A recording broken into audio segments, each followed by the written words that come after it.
Señora McNeil, el doctor Tenny. ¿Qué está pasando? Haga algo, doctor, ayúdame. ¡Quiere matarme! ¡Me quema!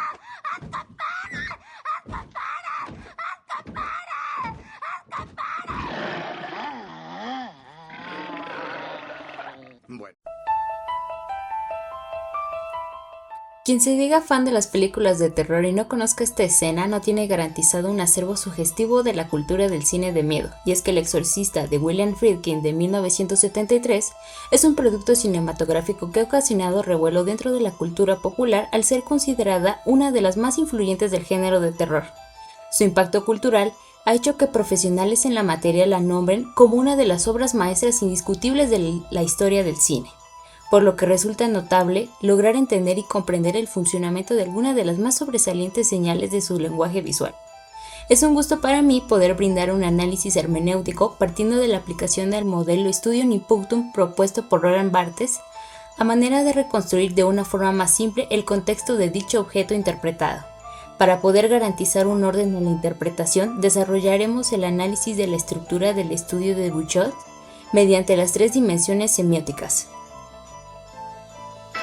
Explicaré qué significan o qué se dice en 2 escenas de la obra, cómo se relacionan las emisiones sensoriales dentro de la película y, aplicando, veremos qué implicaciones tuvo y tiene la película.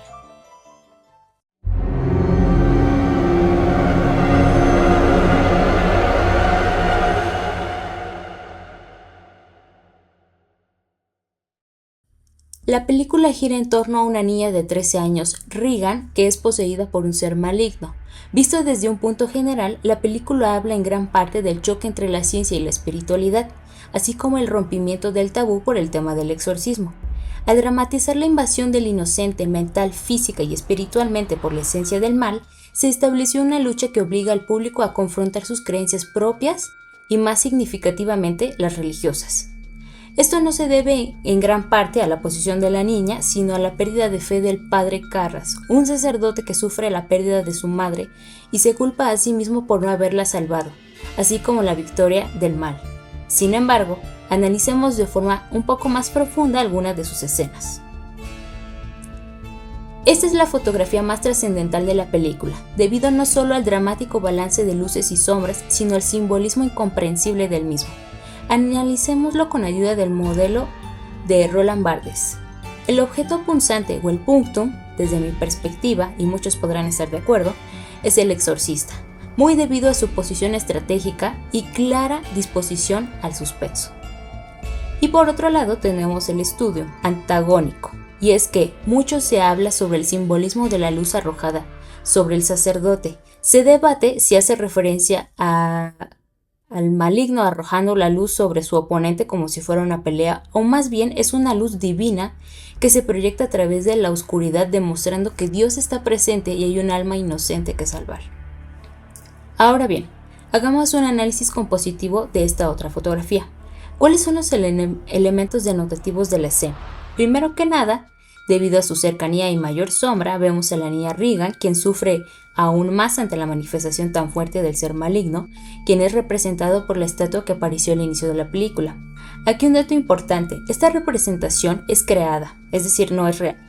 Como recordaremos, este ser es encontrado supuestamente en las ruinas de lo que fue la cultura mesopotámica, así que, tal y como aseguró su director, esta representación se basa en las esculturas reales de esta cultura, y es sorprendente cómo se logra el nivel icónico para personificar este demonio. Llegando a este punto, me gustaría hacer un énfasis en la importancia de la interdisciplina en el cine y todas las manifestaciones artísticas, razón por la cual la hermenéutica es la base para una fusión de horizontes correctos, pues como podemos escuchar, es necesario regresar a tiempos pasados y tratar de revivirlos de una forma que se genere controversia, confusión o miedo, en este caso para la película, tal cual es el propósito de toda cinta de terror que tenga un argumento sólido, hacer dudar al observador de su propia seguridad. Dicho esto, volvamos a la fotografía. Todo el ambiente se envuelve bajo un filtro de tonos azules ideales para concentrar una atmósfera fría que acentúe la vulnerabilidad del personaje frente al ser diabólico. Recordemos que el color azul, a diferencia del amarillo, el cual simboliza la espiritualidad, es racional. Con ello podemos llegar a la conclusión de que el azul indica el poder que el ser diabólico porta en esta escena, o mejor dicho, dentro del cuarto y con las personas con las que está interactuando. Nuevamente, analicemos la escena con la ayuda del método de Roland Barthes. Empecemos por el punto concreto de interés de la escena. En lo personal es la escultura. A pesar de que se observa difuso, genera un impacto debido a su trasfondo, lo que representa el ser maligno. El estudio, a diferencia de la anterior fotografía, se centra completamente en la malignidad y su poder frente a la niña.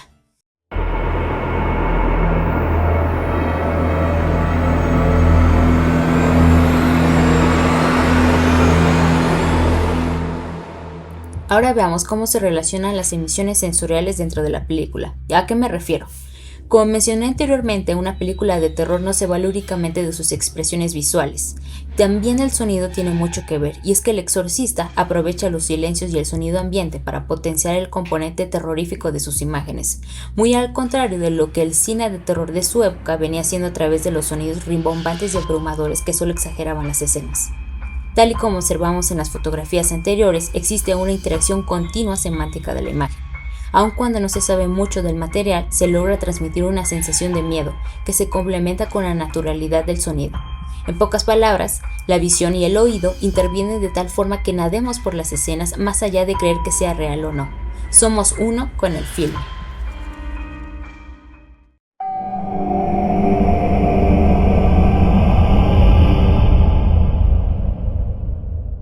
Por último, ¿cuál fue la mayor implicación de la película? Wilson Bryan Kay, profesor estadounidense que se especializó en los mensajes subliminales, publicó un libro titulado Media Exploitation y dedicó todo un capítulo a denunciar la aparición de varias imágenes y efectos de sonidos subliminales de la película del Exorcista, encendiendo la polémica.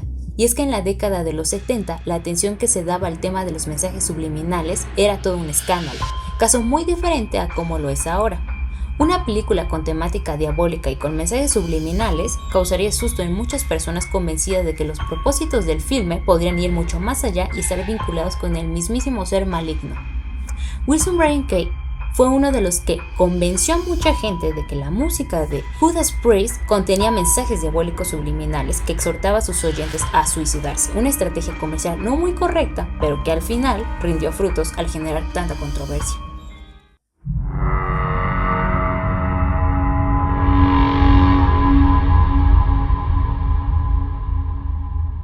Una película de terror va más allá del susto que nos generan los personajes, los sonidos o las escenas.